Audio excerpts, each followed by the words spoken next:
राधे राधे बच्चों। हाँ, शायद सब लोग अच्छे से होंगे। ठीक है ना। पिछली क्लास में हम जो डिस्कस कर रहे थे वो आयनिक इक्विलिब्रियम से रिलेटेड कुछ कंसेप्ट डिस्कस किए थे। अभी कुछ बच्चे बोल रहे थे कि सर कुछ प्रॉब्लम भी डिस्कस कर दो।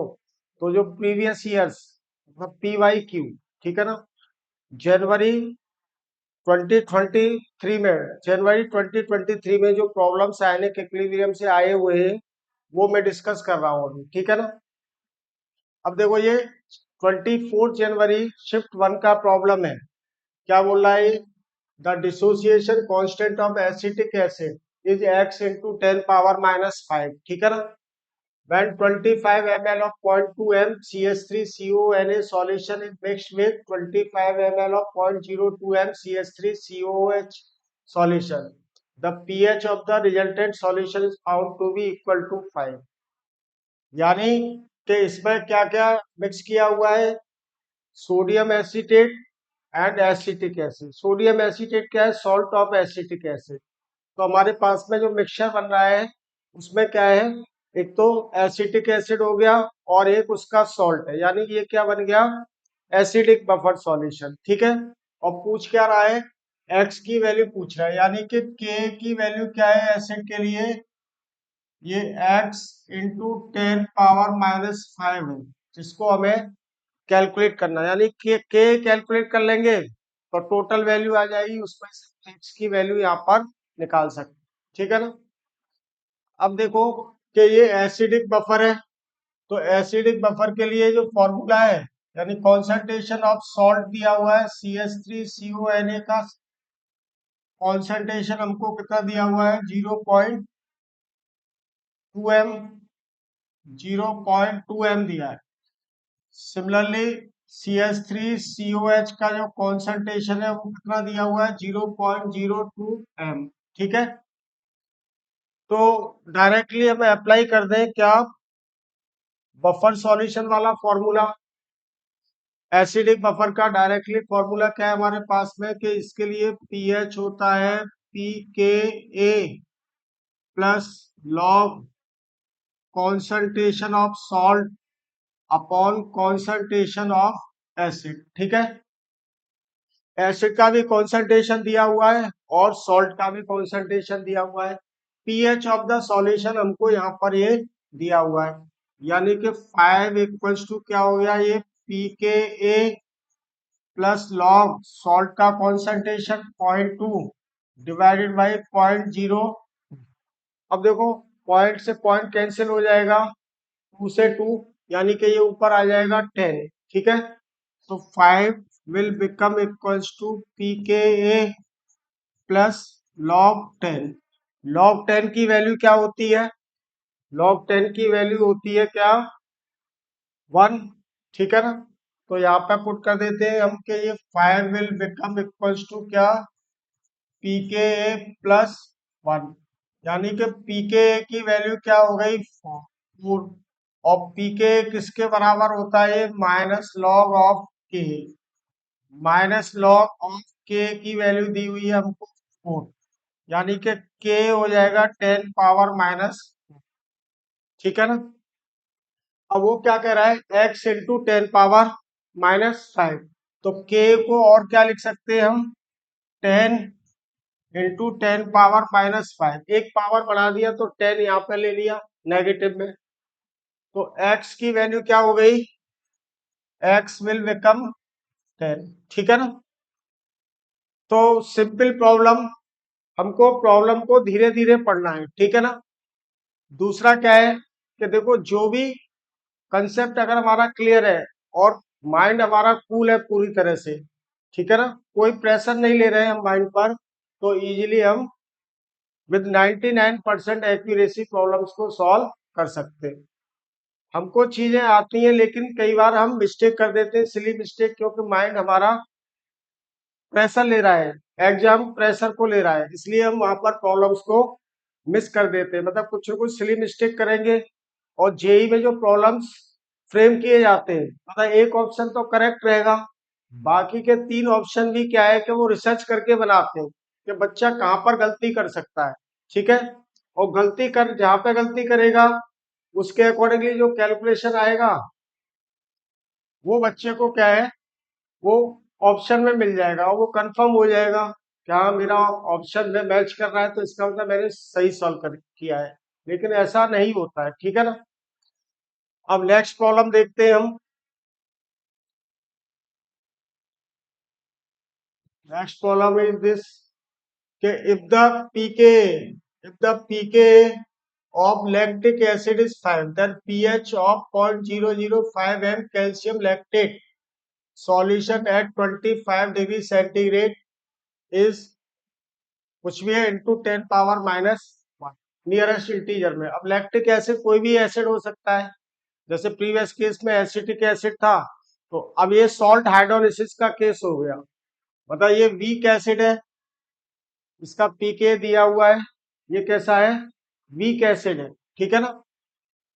सिंपली सॉल्ट हाइड्रोलिसिस का केस, तो यहां पर हम देख लें कि लैक्टिक एसिड का जो कॉन्सेंट्रेशन है, मतलब कैल्शियम लैक्टेट, CaLaC लिख दू इसको होल ट्वाइस, इसका जो कॉन्सेंट्रेशन हमको दिया हुआ है वो कितना है, 0.005 m, 0.005 m, यानी कि LaC माइनस का कॉन्सेंट्रेशन क्या हो जाएगा इसका 2 टाइम्स, क्योंकि 2 आयन है, तो ये कितना हो जाएगा 2 इंटू 0.005 m, ठीक है। LaC की वैल्यू क्या हो गई, माइनस लैक्टेट आयन, तो 5 2 या 10.01 m हो गया, ठीक है। ये कॉन्सेंट्रेशन हुआ लैक्टेट आयन, और पीके दिया हुआ है तो सॉल्ट हाइड्रोलिसिस वाला case, salt of weak acid with strong base हो जाएगा। तो इसके लिए फॉर्मूला क्या था, pH was equals to 7 plus half pK plus half log C concentration of salt, तो pH will become equals to 7 plus half pK कितना दिया हुआ है 5, तो 5/2 प्लस हाफ लॉग 10⁻⁻2 लिख सकते हैं इसको, ठीक है ना। इसके बाद देखते हैं कि pH हमको कैलकुलेट करना है, क्या पूछ रहा है pH, तो pH will become equals to क्या हो जाएगा 7, और ये कितना हो जाएगा 2.5, 5 डिवाइडेड बाई 2.5 एट 7, ये कितना आ गया 9.5, ठीक है ना। और log 10⁻⁻2 का log -2 डिवाइडेड बाई 2, यानी कि ये -1 हो गया, तो pH will become equals to कितना हुआ ये 8.5, ठीक है। अब वो क्या कह रहा है, इंटू -1 करना है इसको, हमें 10⁻⁻1 लिखेंगे, तो pH कितना आ जाएगा हमारे पास 85 इंटू 10⁻⁻1, ठीक है। तो आंसर क्या आ गया, नियरेस्ट इंटीजर हमारा 85 बन गया। ये क्लियर टू एवरीबॉडी। तो ये देखो मैंने सॉल्ट हाइड्रोलिसिस अभी पिछली क्लास में डिस्कस किए थे, पिछली क्लासेस में तीनों तरह के हाइड्रोलिसिस ऑफ सॉल्ट को डिस्कस किया था। अब नेक्स्ट प्रॉब्लम लेते हैं हम। नेक्स्ट प्रॉब्लम है हमारे पास में, ये सेकंड डिस्कस हो गया, थर्ड वन क्या है, a liter of buffer solution contain 0.1 mole of each of NH3 and NH4Cl. On the addition of 0.02 mole of HCl by dissolving gaseous HCl, the pH of solution is found to be this one. अब देखो ये भी कैसा बन रहा है, buffer solution, यानी buffer solution किसका है, वीक बेस दिया है अमोनिया, ठीक है ना, वीक बेस है अमोनिया और उसका स्ट्रॉन्ग एसिड के साथ में सॉल्ट है। तो सिंपली क्या है कि NH को 1 mole 0.1 mole each of NH3 and NH4Cl 1 litre लिया हुआ है, तो यानी कि concentration of NH3, concentration of base क्या हो जाएगा 0.1, and the concentration of NH4Cl यानी सॉल्ट का भी कॉन्सेंट्रेशन क्या है 0.1, ठीक है। अब इसमें हमने क्या ऐड कर दिया, HCl डिजोल्व किया है, यानी कि HCl रिएक्ट करेगा अमोनिया के साथ प्लस HCl, तो ये क्या बनाएगा, NH4Cl। ठीक है ना। इसका कॉन्सेंट्रेशन कितना है हमारे पास में, इनिशियली 0.1, और HCl जो डिजोल्व किया है वो कितना है, 0.02, 0.02। ठीक है। और ये इनिशियली कितना था हमारे पास में, NH4Cl 0.1। तो आफ्टर रिएक्शन में AR लिख रहा हूं इसको, आफ्टर रिएक्शन ये कितना हो जाएगा, इसमें से ये माइनस हो जाएगा, तो ये बचेगा 0.08, और ये इसमें ऐड हो जाएगा, तो ये हो जाएगा 0.12। ठीक है ना। अब देखो पीके भी हमको दिया हुआ है 4.745, तो डायरेक्टली हम पीओएच वाला फॉर्मूला अप्लाई कर सकते हैं यहाँ पर, कि पीओएच ऑफ द सॉल्यूशन क्या हुआ, pOH will become equals to pKb plus log salt by concentration of base। POH calculate कर लेंगे, क्योंकि क्या पूछ रहा है, पीएच ऑफ द सॉल्यूशन पूछ रहा है, तो पीएच निकालने के लिए पहले हमको क्या कैलकुलेट करना पड़ेगा, पीएच कैलकुलेट करना, मतलब पीओएच कैलकुलेट करना पड़ेगा। तो पीओएच, पीके भी दिया हुआ है 4.745 प्लस लॉग सॉल्ट का कॉन्सेंट्रेशन हो गया कितना, 0.12 डिवाइडेड बाई 0.08। पॉइंट से पॉइंट कैंसिल आउट करेंगे, 4 तिया 12, 4 दूनी 8, तो ये हो जाएगा POH will become equals to कितना हुआ, 4.745 प्लस लॉग, और ये आ जाएगा 3/2, यानी log 3 minus log 2, log 3 minus log 2 की वैल्यू दी हुई है। ठीक है ना। द लॉग 3 भी दिया हुआ है एंड लॉग 2 भी दिया हुआ है, तो हम यहाँ पे लिख लें कि POH will become equals to 4.745 plus log 3 की वैल्यू 0.477 दिया हुआ है, माइनस लॉग 2 की वैल्यू 0.301। ठीक है। अब देखो इसको, इस पहले इसको पूरा इसमें ऐड कर दे, तो 7×5 12 हो जाएगा, 7 और 4 11 और 1 12, 7 और 4 11 और 1 12, और एक यहाँ 5.22 माइनस 0.301, इसको माइनस करेंगे तो ये 1 आया। ठीक है ना, 2 में से 0 गया तो 2, और ये 12 में से 3 गया तो 9, 4.921 आ गया हमारे पास। ये किसकी वैल्यू आई हमारे पास, पीओएच की। ठीक है ना। और पीएच किसके बराबर है, पीएच किसके बराबर है हमारे पास, pH equals to 14 minus pOH. ठीक है। तो ये वैल्यू हो जाएगी कितनी, कि pH will become equals to 14 minus 9.21, तो कितना हो जाएगा, यहाँ पर 9 आएगा, बचेगा कितना, 9, 9 में से 7 दो गए तो 7 बचेंगे। ठीक है ना, पॉइंट, और यहाँ पर अब बचा कितना, 9, 14 में से 9 गए तो 5, 4.79। ठीक है ना। This will become 4 point, sorry गड़बड़ हो गया। ठीक है ना, अभी एक सेकंड, यहाँ पर देख ले ये वाली चीज, ये दिस, ये वाली वैल्यू हमने क्या लिख दिया, 4 ये आ जाएगा हमारे पास क्या, 14 माइनस 4.921। ठीक है, 3 डिजिट में आ रहा है आंसर, मतलब पॉइंट के 3 डिजिट में हमको लिखना है। ठीक है ना। वो भी क्या करा, इनटू नियरेस्ट इंटीजर में 10 की पावर -3 लेना है, तो ये आ जाएगा 9, 7, 9 बच्चे यहाँ पे, 9 में से 2 गए तो 7, यहाँ पर भी 9 बच्चे, ये 0। ठीक है ना। अब यहाँ पर कितने बचेंगे, 13 में से चार चार जाएंगे तो कितना बचेगा, 9। ठीक है, तो 9.079 हो गया। ये वाली वैल्यू आई पीएच की। अब वो क्या कह रहा है, 10⁻³ के इंटीजर में कह रहा है, तो पॉइंट को हटा देंगे तो ये हो जाएगा 9079 इंटू 10⁻³ ठीक है, नियरेस्ट इंटीजर बन जाएगा। अब 0 से 9 के बीच में तो रहता नहीं है, जो भी आपको उसमें दिया हुआ रहेगा,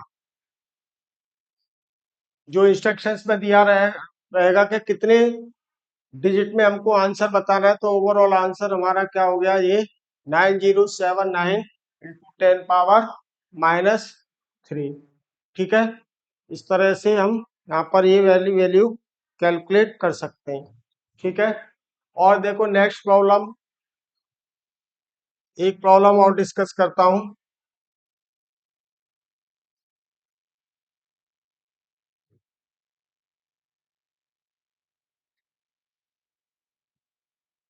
देखो, when the hydrogen ion concentration H positive changes by a factor of 10 power 1000 the value of pH of the solution। अब मान लो pH H पॉजिटिव आयन का कॉन्सेंट्रेशन 1000 टाइम्स इंक्रीज या डिक्रीज कर रहा है, तो H पॉजिटिव आयन का concentration कितना हो रहा है हमारे पास में, डेल्टा H पॉजिटिव, तो ये आ रहा है 10⁻³ तो सिंपली pH क्या हो जाएगा हमारे पास, चेंज डेल्टा pH की वैल्यू क्या हो जाएगी, minus log delta H positive ion concentration. Delta pH क्या हो जाएगा, ठीक है ना।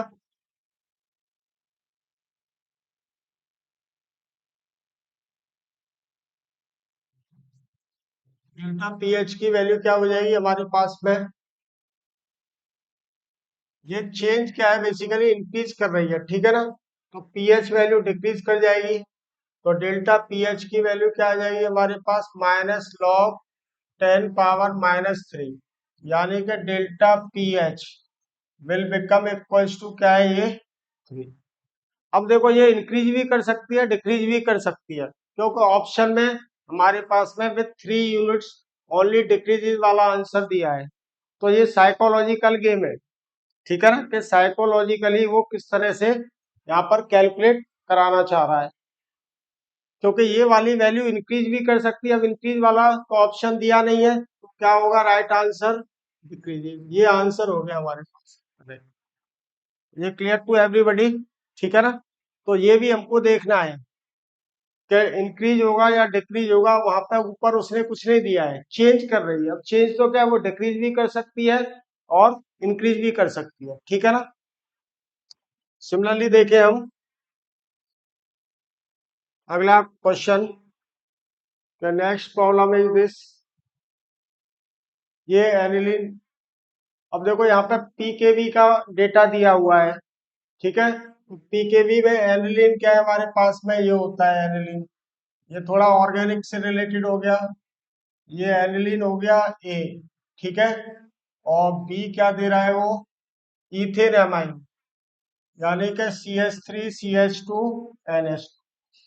सी ऑप्शन क्या दे रहा है, एन इथाइल एमीन, यानी कि दिस इज NH। और डी वाले ऑप्शन में क्या दे रहा है, एन इथाइल एमीन, तो ये एन, ठीक है। तो यहाँ पर ये देख ले हम कि ये सारे क्या है, इथाइल एमाइंस हैं। ये 1 डिग्री है, ये 2 डिग्री, और ये 3 डिग्री अमाइन, और ये एरोमेटिक अमाइन। तो यहाँ पर जो लोन पेयर है वो डीलोकलाइज हो रहा है रिंग के साथ में, तो इसकी बेसिक नेचर को वो ऑलवेज क्या करेगा, कम करेगा। अब यहाँ पर हम ये देखें कि पीकेवी का डेटा दे रहा है, पीकेवी किसके बराबर है, माइनस लॉग ऑफ केवी की, यानी कि केवी की वैल्यू जितनी ज्यादा होगी पीकेवी उतना ही कम होगा। तो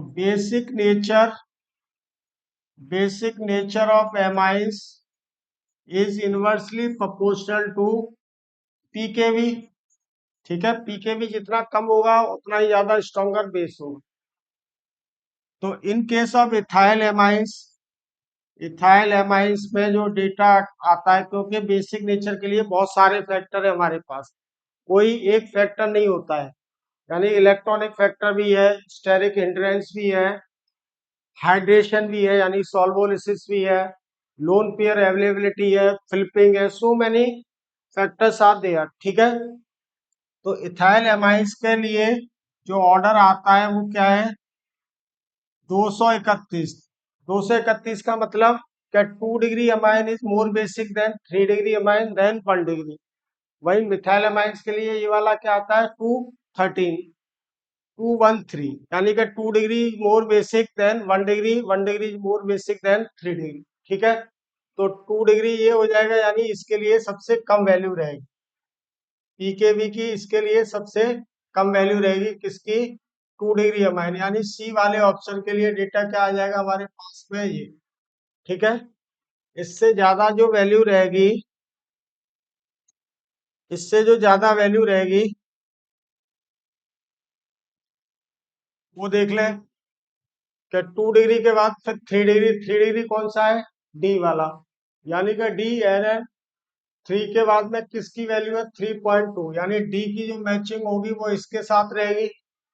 ठीक है ना, और सबसे कम बेसिक कौन है, बी वाला, बी क्या है, इथेन अमाइन, इथेन अमाइन की वैल्यू इससे कम है, तो ये वाला डेटा आ गया। और सबसे कम बेसिक कौन होगा, एनिलीन, यानी एनिलीन की जो पीके भी है वो सबसे ज्यादा हो, नहीं ये वाला डेटा। तो आप मैचिंग देख लो कि ए की जो मैचिंग हो रही है वो 3 के साथ, तीन ऑप्शन में ए की मैचिंग 3 दिखा रहा है। ठीक है ना, तो यहाँ पर देख ले, ए की मैचिंग 3 हो गई। अब बी की मैचिंग किसके साथ हो रही है, 4 के साथ में, तो 4 वाला डेटा सिर्फ एक ही हमारे पास में, यानी 3.29, और सी की मैचिंग 2 के साथ में। ठीक है, सी की मैचिंग किसके साथ है, ये 2 के साथ, तो ये देख लो। और डी की मैचिंग 1 के साथ में, तो आंसर क्या आ गया हमारा, ये फोर्थ वाला आंसर आ गया।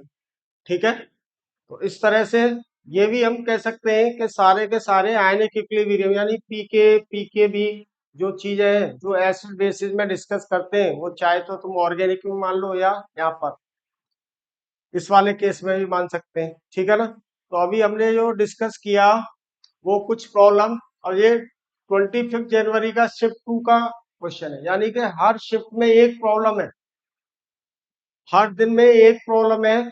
ठीक है, चाहे वो शिफ्ट 1 और शिफ्ट 2 हो, कहीं पर कुछ कैलकुलेशन वाले प्रॉब्लम है, कहीं पर थ्योरेटिकल कंसेप्चुअल प्रॉब्लम। ठीक है, बाकी के प्रॉब्लम हम नेक्स्ट क्लास में डिस्कस करेंगे। चलो, ओके, बाय टू एवरीबॉडी।